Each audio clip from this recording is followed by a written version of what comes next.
গতিকে এই কথাটো গৈ গৈ লাষ্টত এটা ডিসিশন হল যে ইয়াত স্পেশালি এপয়েন্টমেন্ট ড্রাইভ করা হ'ব, ৰিক্ৰুটমেন্ট ড্ৰাইভ কৰা হ'ব। আৰু ইয়াৰ কাৰণে আমি চৰকাৰক ক'লো আমাৰ ল'ৰা ছোৱালী যাতে বেছিকৈ নিৰ্বাচিত হয়, এই বাছনি পৰীক্ষা যাতে সকলো বেছিভাগে নিৰ্বাচিত হ'ব পাৰে, সিলেক্টেড হ'ব পাৰে, ইয়াৰ কাৰণে প্ৰি ৰিকুৱাৰমেন্ট ট্ৰেইনিং অলপ দিব লাগে। আৰু এই কাৰণে ইতিমধ্যে ভাৰতৰ গৃহ মন্ত্ৰালয়ে যিখিনি আমাৰ সিএপি আছে ইয়াক প্যাৰামিলিটাৰি ফোৰ্সেস বুলি যাক কোৱা হয়, সিআৰপিএফ, বিএসএফ, এসএসবি, আইটিবিপি, এই সকলক নিৰ্দেশ দিছে কি আপোনালোকে প্ৰি ৰিকুৱাৰমেন্ট ট্ৰেইনিং আৰম্ভ কৰিব লাগে। আৰ্মিও কৈছে, এই কাৰণে আৰ্মিও আহিছে। আৰু ইয়াৰ লগতে আমাৰ যিটো আছে টেৰিটৰিয়েল আৰ্মিকো এতিয়া আমি যোগাযোগ কৰিছো, তেখেতসকলৰ ইয়াত আহিব। ভাৰতত বছৰে বছৰে চাকৰিবিলাক ওলায় আৰু ডিফেন্স আছে ইয়াৰ বেছি ভাৰতত হয়তো এতিয়া প্ৰায় লাখ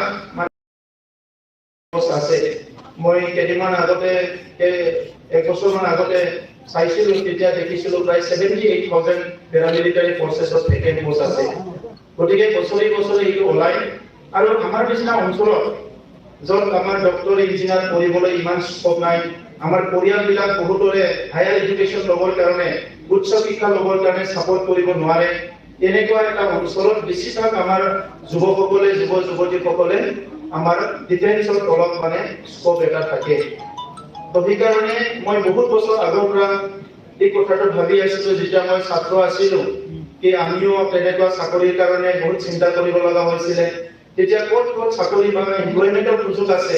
এই ব্যৱস্থাবিলাক আমাৰ অঞ্চলত অনাৰ কাৰণে মই এটা নিজৰ ব্যক্তিগত এটা চিন্তা এটা আছিলে। আৰু এই চিন্তাটো মোৰ এটা ডিচিশনত মানে আহিল যেতিয়া মই আন্না হাজাৰীক লগ পালো। তোমালোকে আন্না হাজাৰীক জানানে? আন্না হাজাৰী নাম শুনিছা? হা? ইণ্টাৰভিউত সুধিব পাৰে আন্না হাজাৰী কোন? আন্না হাজাৰী নাম শুনিছানে? মহাৰাষ্ট্ৰৰ আন্না হাজাৰী, সি ৰিটায়াৰ্ড আৰ্মি আছিলে। তেখেতে যুদ্ধ কৰিব পাৰিছিলে আৰু ৰিটায়াৰ্ড লৈ পেলাই আন্না হাজাৰীয়ে তেখেতে কোৱা মতে মেট্ৰিকো পাছ কৰা নাই, কিন্তু মহাৰাষ্ট্ৰ চৰকাৰক 11টা আইন বনাবলৈ বাধ্য কৰাইছে অহিংসা আন্দোলন কৰি। আৰু তেখেতে অল ইণ্ডিয়া আন্না হাজাৰীয়ে এখন কৰাপশ্যনৰ এগেইনষ্টত আন্দোলন কৰিছিলে, য'ত গোটেই ভাৰতৰ মানুহ এক হৈছিলে। আন্না হাজাৰে গুগলত মাৰি চাবা, আন্না হাজাৰে দেখা পাবা। আৰু এই আন্না হাজাৰে তাত মই 3বাৰ গৈছিলো। আন্না হাজাৰে যোৱাৰ লগে লগে আন্না হাজাৰে ডাঙৰীয়াক প্ৰথম মই যেতিয়া লগ পাবলৈ যাওঁ মহাৰাষ্ট্ৰলৈ, তেতিয়া আন্না হাজাৰে ডাঙৰীয়াই মোক লগ নকৰো বুলি ৰিজেক্ট কৰি দিছিলে। যিজন মানুহে কণ্টেক্ট কৰিছে কি বড়োলেণ্ডৰ পৰা এজন ল'ৰা আহিছে আপোনাক লগ কৰিব এনেকুৱা এনেকুৱা বুলি তেখেতক কওঁতে তেখেতে কৈছে মই লগ নকৰো। পিছত তেখেতে কৈছে যে ইহঁতে উগ্ৰপন্থী হয়, ইহঁতে মাৰামাৰি কৰে, হিংসা কৰে, তেনেকুৱা মানুহবিলাক লগ নকৰো বুলি কৈছে। পিছত যিজন মানুহে মোক মাতিছিলে তেখেতে গুগলত গৈ পেলাই মোৰ নামটো মাৰি পেলাই তাতে দেখাই দিলে কি মই মানে ভাইলেন্স কৰা মানুহ নহয়, মই নন ভাইলেন্স আন্দোলন কৰা মানুহ। তেতিয়া আন্না হাজাৰী ডাঙৰীয়াই নিজৰ বেলেগ এপইণ্টমেণ্টবিলাক কেঞ্চেল কৰি মোক মাতি পঠাইছিলে। মই তেখেতক লগ পাইছিলো আৰু লগ পালে প্ৰথমতে আন্না হাজাৰী এটা প্ৰশ্ন সোধে মানুহবিলাকক, মানে প্ৰশ্ন নুসুধে, তেখেতে কয় আৰু যে মেৰা এক সোনে কা বিস্তাৰ হে বুলি কয় হিন্দীত। মেৰা এক সোনে কা বিস্তাৰ হে, কি বুজি পাইছা? হা কোৱাচোন, কি বুজি পাইছা? मेरा एक सोने का बिस्तर है, बुझी पाइसा? हाँ बुझी पाने की हाँ खोनार बिछना আছে মানে মানুহজনৰ মানসিকতাটো তেখেতে বুজিবলৈ চেষ্টা কৰে। আন্না হাজাৰে কি মেৰা এক সোনে কা বিস্তাৰ है, আমাৰ এতিয়া কৈছে কি সোনাৰ বিছনা আছে বুলি। তেতিয়া মই উত্তৰত কৈছিলো যে আন্নাজি মেৰা भी एक सोने का बिस्तर है বুলি কয়। তাৰমানে আন্না হাজাৰীয়ে মাইণ্ড সেটটো চাই কি কোনাৰ কথা কৈছে না খোৱাৰ কথা কৈছে বুলি কলে তো আন্না হাজাৰে মন্দিৰত থাকে তেখেতৰ নিজৰ বুলি একো নাই মন্দিৰতে শুয়ে কি এজন ফকীৰৰ নিচিনা থাকে মই এই কথাটো এই কাৰণে কৈছো কি আন্না হাজাৰীয়ে যেতিয়া ডিফেন্সত গৈছিলে তেখেতে অকলে তেখেতে ৰিটায়াৰ লৈ আহি নিজৰ গাঁৱৰ ল'ৰা ছোৱালী প্ৰায় 300 জন মান মানুহ আমাক কোৱা মতে ডিফেন্সত ভৰ্তি কৰাইছে অকলে ট্ৰেনিং কৰাই তেখেতে ৰিটায়াৰ লৈ আহি প্ৰায় 290 জন মান ল'ৰা ছোৱালী আৰ্মি বিভিন্ন চাকৰিত তেখেতে ৰিক্ৰুটমেন্ট কৰাইছে তেখেতে ট্ৰেনিং দিয়াই পেলাই দৌৰাই পেলাই কিবা কৰি পেলাই আন্না হাজাৰী অকলে ইমান মানুহ মানে ডিফেন্সত মানে ৰিক্ৰুটমেন্ট কৰাইছে আৰু তেখেতে আমাক হিচাপ দিছে প্ৰায় 17 জন মানুহ আইএএস আইপিএস ডাঙৰ বিষয়া কৰিছে তেখেতে আৰু ৰিটায়াৰ লৈ আহি ঘৰত যেতিয়া আহিল ৰালেগাঁও সিদ্ধি গাঁৱত এই ৰালেগাঁও সিদ্ধি গাঁওখন মহাৰাষ্ট্ৰৰ ভিতৰত আটাইতকৈ বৰষুণ নপৰা গাঁওটো হ'ল ৰালেগাঁও সিদ্ধি বছৰত কেতিয়াবা অলপহে বৰষুণ পৰে আৰু বেছি বৰষুণ নপৰে তো এই গাঁওখনত আন্না হাজাৰীয়ে হাৰিয়ালি কৰি দিছে মানে এটা বান বনাইছে যিমান বৰষুণৰ পানী পৰে এটা জায়গাত জমা হয় তাৰ পিছত তিনিটা কুৱাৰ পানীবিলাক পৰে এই কুৱাৰ পৰা বছৰত মানুহবিলাকে পানী খায় আৰু এই কুৱাৰ পৰা পানী উঠাই গুটি খেতি কৰে ইমান ড্ৰাই এৰিয়া আৰু আন্না হাজাৰীয়ে নিজৰ গাঁৱত ৰিটায়াৰ হৈ আহি হাই স্কুল বনাইছে হায়াৰ ছেকেণ্ডাৰী বনাইছে আৰু তেখেতে নিজৰ গাঁৱত কি কৰিছে এটা অডিটৰিয়াম বনাইছে যিটো অডিটৰিয়ামৰ পৰা বৰাক আগামৰ লগত কথা পাতিব পাৰে আমেৰিকাৰ মানে ইন্টাৰনেটত ইমান ফেচিলিটি গাঁৱত বনাইছে এজন বৃদ্ধ মানুহ এজনে তো মই এই কথাটো কৈছো কি আমি কিবা এটা যদি চেষ্টা কৰো এটো আমি কৰিব পাৰো এতিয়া আমাৰ বহুতৰে ডিপ্ৰেস কি হ'ব আৰু আমাৰ ঈশ্বৰে গৰীব কৰি জন্ম দিছে একো নাই নহয় আমাৰ নিচিনা মানুহ কি কৰিব পাৰিব আগতে তামোলপুৰ হায়াৰ ছেকেণ্ডাৰী পঢ়া সময়ত মোৰ এনেকৈ চিন্তা আছিলে একো কৰিব নোৱাৰিম ঘৰত মানে টকা নাই পইচা নাই ভাল ড্ৰেছ পিন্ধিব নোৱাৰো ভাল মোবাইল কিনিব নোৱাৰো মটৰচাইকেল নাই একো নাই একোই নাই নহয় মানে ভাল আমাৰ গ্ৰন্থবিলাকত দেখিছে যাৰ একো নাই তাৰ লগত ঈশ্বৰ আছে বুলি কয় বুজিছেনে যেতিয়া মানুহ এজনক ঈশ্বৰে জন্ম দিছে তেতিয়া আপোনাৰ কাৰণে মোৰ কাৰণে যিখিনি লাগে হাৱা পানী হেনা মাটি খাদ্য সব হিসাব কৰিহে আমাক জন্ম দিছে গতিকে নাই বুলি একো নাই তুমিতো খাই আছা না নাখালেতো থকা নাই হয়নে আমাৰ যে এইখিনি দুবেলা দুমুঠি যে আমি কষ্ট কৰি খাই আছো আৰু ইয়াতে বহুত বেয়া অৱস্থাত মানুহবিলাক আছে দুবেলা দুমুঠি খাব নোপোৱা মানুহ আছে বুজিছেনে তো সেইকাৰণে আপোনাৰ যেতিয়া হাতখন আছে চকু দুটা আছে সব শৰীৰটো ঠিকে আছে তাৰ মানে আপোনাৰ সব আছে হ্যাঁ ডিগ্ৰীটো খালি নাই তো এতিয়া বিশ্বত অকল ডিগ্ৰীধাৰীবিলাক জীয়াই আছে নেকি ডিগ্ৰী নাথাকা মানুহটো জীয়াই আছে সবৰ কাৰণে বেলেগ কাম আমাক দি থৈছে হয় আমি উচ্চ শিক্ষা ল'ব লাগে তেতিয়া আমাৰ কি জ্ঞানটো আৰু বাঢ়ে কিন্তু এতিয়া কি হৈছে উচ্চ শিক্ষা লোৱা বিলাকৰ এটা উল্টা হৈছে যোনে খুব বেছি পঢ়ে ভাল ডিগ্ৰী লয় সেই মানুহটো জেন্টেলমেন হৈ যায় জেন্টেলমেনৰ অৰ্থটো জানে নে নাজানে জেন্টেলমেন খুব জেন্টেল মানুহজন বুলি ক'লে মাহি ভাল মানুহ আমাৰ জেন্টেলমেন বুলি ক'লে এইটো নহয় যোনে সুট বুট পিন্ধি ভালকে থাকে সি জেন্টেলমেন বুজিছেনে তো এইটো আমাক ব্ৰিটিছে শিকালে আমাক যোনে সুট কোট টাই ভাল ড্ৰেছ পিন্ধে একদম কাৰা স্ত্ৰী হি ইজ দ্য জেন্টেলমেন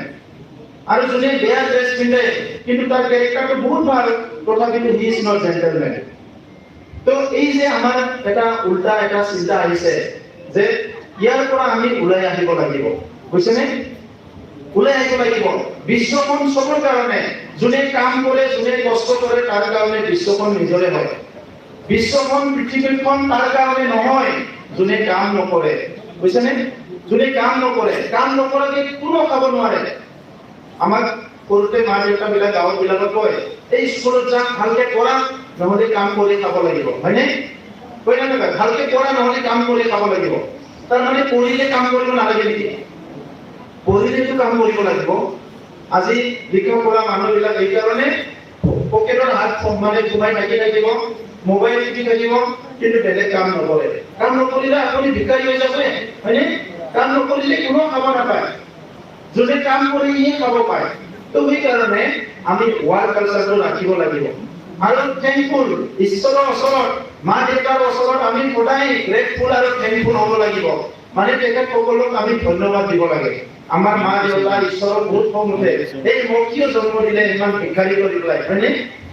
ভিক্ষাৰী আপোনাক ঈশ্বৰে কৰা নাই। সেইকাৰণে বিল গেটছে কৈছে মানুহ এজনে কি হয় গৰীব হৈ জন্ম পোৱাটো ভুল নহয়, মানে তাৰ নিজৰ দোষ নহয়, গৰীব হৈ মৰাটোহে তোমাৰ দোষ, বুজিছেনে? মই গৰীবৰ ঘৰত জন্ম পাইছো, গৰীবৰ ঘৰত জন্ম পাইছো এই কথাই নাই। মই যদি গৰীব হৈ মৰো, হাত ভৰি চব কাটি যদি চব কাম কৰিব পাৰো, কিন্তু নকৰাকে যদি মই গৰীব হৈ মৰো, এইটোহে সবচে ভুল কথা। তো সেইকাৰণে আপুনি নিজৰ জীৱনৰ প্ৰত্যেকটো মুহূৰ্তত ভালকে ব্যৱহাৰ কৰক। মই যুৱকসকলক কৈছো, আজি আমি ডিফেন্সত চাকৰি বিচাৰিছো, ইয়েছ আমি ডিফেন্সত চাকৰি লওঁনে? ডিফেন্সত চাকৰি ল'ব লাগিলে কি লাগিব? আপুনি অলপ ফিজিকেলি ফিটনেছ থাকিব লাগিব, দৌৰিব পাৰিব লাগিব, আৰু কি থাকিব লাগিব? অলপ যিটো ইণ্টাৰভিউ হয় ৰিটেন টেষ্ট যিটো কৰিব পাৰিব লাগিব। এতিয়া অসমৰ নতুন মুখ্যমন্ত্ৰী অহাৰ পিছত তেখেতে কৈছে 10,000 পুলিচত মানুহ ল'ব বেটেলিয়নত, 10,000, আৰু ইয়াৰ ভিতৰতে 10টা নতুন বেটেলিয়ন খুলিব, কমাণ্ডো বেটেলিয়ন। এই 10টাৰ ভিতৰত 3টা কমাণ্ডো বেটেলিয়ন যিটো আছে আমাৰ বিটিচিয়ে দিছে, ওদালগুৰি, চিৰাং আৰু কোকৰাঝাৰত 3টা বেটেলিয়ন দিয়া হৈছে। তো এই বেটেলিয়নত 3,000 মানুহ ভৰ্তি হ'ব। তো ইয়াৰ কাৰণে আমাৰ এটা ডাঙৰ স্কোপ আহিছে। বাকী আৰু 1 লাখ চাকৰি দিম বুলি কৈছে, কোৱা কথা নহয়। ইতিমধ্যে মুখ্যমন্ত্ৰী ডাঙৰীয়াই সব ডিপাৰ্টমেণ্টৰ দায়িত্ব দিছে, ক'ত কিমান ভেকেন্ট পোষ্ট আছে উলিয়াই জমা কৰিব লাগে, আৰু ক'ত নতুন পোষ্ট ক্ৰিয়েট কৰিব লাগে। মুঠতে 1 লাখ চাকৰি দিয়াৰ কাৰণে মুখ্যমন্ত্ৰী ডাঙৰীয়াই চিন্তা কৰিছে। কিন্তু চাকৰি লোৱা মানুহবিলাকে সক্ষম হ'ব লাগিব। আমাক অলপমান আগতে, আজি প্ৰায় 5 বছৰ আগত, 10 বছৰ আগত, 15 বছৰ আগত এটা কথা চলিছিলে কি পইচা নহলে, ঘুষ নহলে চাকৰি নাপায়, হয়নে? সেই কৰি পেলাই আমাক চবে ভয় খুৱাইছে, এই ঘুষ নিদিলে চাকৰি নাপায়, আৰু আমাৰ নিচিনা দুখীয়া মানুহ এইবিলাক চিন্তা কৰি কি লাভ আছে, বুজিছে? এইটো নহয়, এইটো নহয়। আপুনি যেতিয়া কি হ'ব, কাবিল হ'ব, তেতিয়া কামিয়াবিটো আপুনিয়ে পাব। আপুনি যদি কাবিল নহয়, আপুনি কামিয়াবিটো ক'ত হ'ব? আপুনি 3rd ডিভিজনত পাছ কৰিছে, তুমি যদি ডক্টৰ হোৱাৰ কথা চিন্তা কৰিছা ক'ত হ'ব? ইয়াৰ কাৰণে দুখ পাই লাভ নাই। তুমি 2nd ডিভিজনত পাছ কৰিছা, তুমি IIT পঢ়া সপোন দেখি কি লাভ আছে? তুমিতো সেইকাৰণে পঢ়াই নাই। তো এতিয়া কি হয়, আমি গোটেই নেগেটিভ কথাখিনিহে লৈ লওঁ, কিন্তু এডুকেশ্যনত কি আছে? গোটেই জিন্দগী তুমি শিকিব পাৰা। মেট্ৰিকত 3rd পাইছা, হায়াৰ ছেকেণ্ডাৰী ফাৰ্ষ্ট পাব পাৰা যদি কষ্ট কৰা, ডিগ্ৰীত ফাৰ্ষ্ট পাব পাৰা কষ্ট কৰা। এই যে আমি যে স্কুলত পঢ়াখিনি বহুত কষ্ট পাওঁ, কলেজত পঢ়াখিনি, এইখিনিতো একোই নহয়। এই স্কুলটো 4 বেৰাৰ ভিতৰতে আমি স্কুল কৰি আছো, বুজিছেনে? ইয়াৰ পিছত আৰু এটা স্কুল আছে য'ত দেখি কোনো বেৰা নাই, ৱাল নাই, আকাশটোৱে ইয়াৰ মানে লিমিট। এতিয়া এই স্কুলত আমি আছো, এই স্কুলত আমি আছো। এতিয়া আমাৰ স্কুলখনৰ এতিয়া কোনো বেৰ নাই। তোমাৰ স্কুলতো বেৰ আছে, ইফালৰ পৰা কোনোবা থ্ৰ কৰি দিলে বেৰাই ৰাখিব। আমাৰতো এনেকুৱা একো নাই, মানে আকাশটোৱে। ইয়াত হরেক রকমের সমস্যা, হরেক রকমের মানুষ লগ পাব, কি সমস্যা, প্রত্যেকটা স্টেপত বেলেগ বেলেগ সমস্যা। সেই কারণে এই যে 18 বছৰৰ পৰা যে 30-35 বছৰলৈকে বয়স, সেইখিনি বেষ্ট ইউজ কৰা, বেষ্ট ইউজ, বুজিছেনে?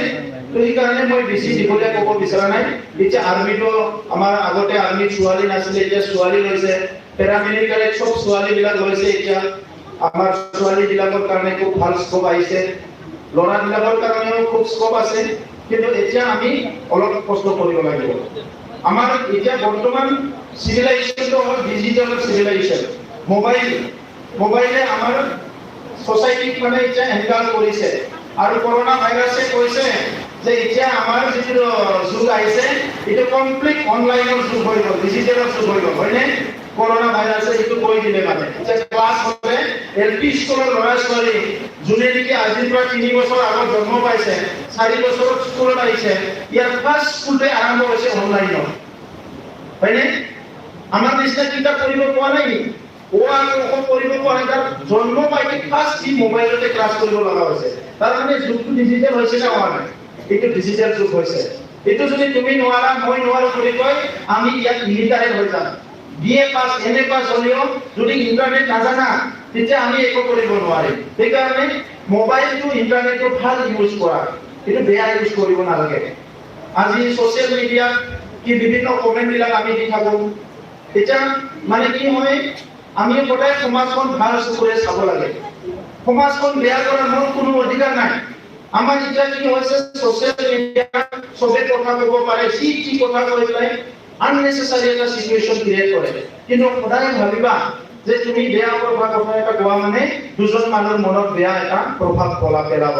গতিকে এই কথাবিলাকত আমি কোনোদিন যাব নালাগে আৰু সাকসেস হ'বৰ কাৰণে হাৰ্ড লেভেল কৰিবই লাগিব তোমাৰ ডিসিশন থাকিবই লাগিব কমিটমেন্ট থাকিবই লাগিব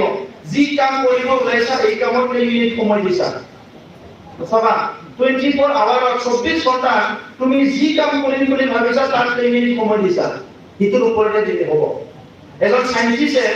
এটা ৰিসাৰ্চ কিবা এটা কাম কৰিলে তেখেতে 3 বছৰ 4 বছৰ 5 বছৰ 10 বছৰলৈকে ৰিসাৰ্চ কৰে এটা বস্তুটো ওলাবৰ কাৰণে তাৰ মানে তেখেতৰ জীৱনৰ 10 বছৰ সময়টো তেখেতে এই ৰিসাৰ্চৰ কাৰণে দিছে আৰু এই কাৰণে তেখেতে সাইন্টিষ্ট হ'ব পাৰিছে আৰু আমি আমাৰ কেৰিয়াৰৰ কাৰণে কিমান সময় দিছো সময় দিয়া নাই আমি সময় নিদিলে আমি কেনেকৈ সফল হ'ম পঢ়াতে হওক সময় দিব লাগিব স্পৰ্টছতে হওক সময় দিব লাগিব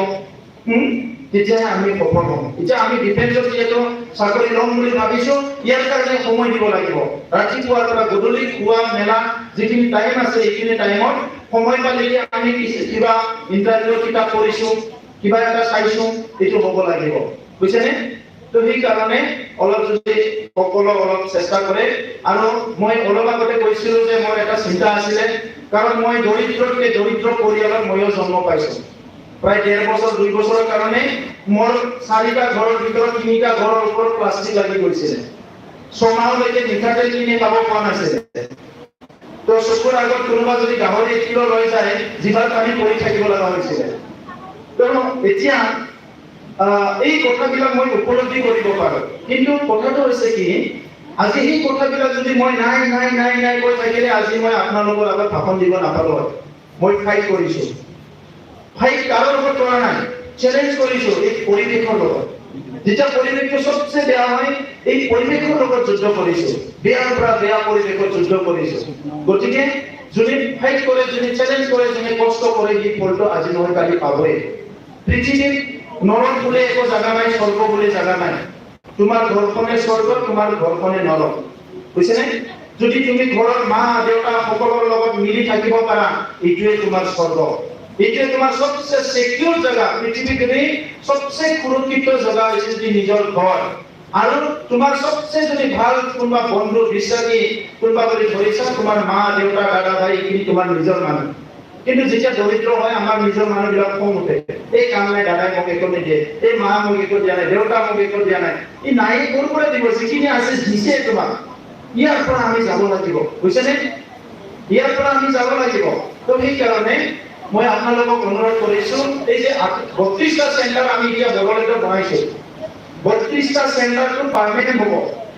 এই চেণ্টাৰটো আজি হায়াৰ ছেকেণ্ডাৰী মিটিং হৈছে কিন্তু তামুলপুৰৰ defence recruitment training centre permanent হ'ব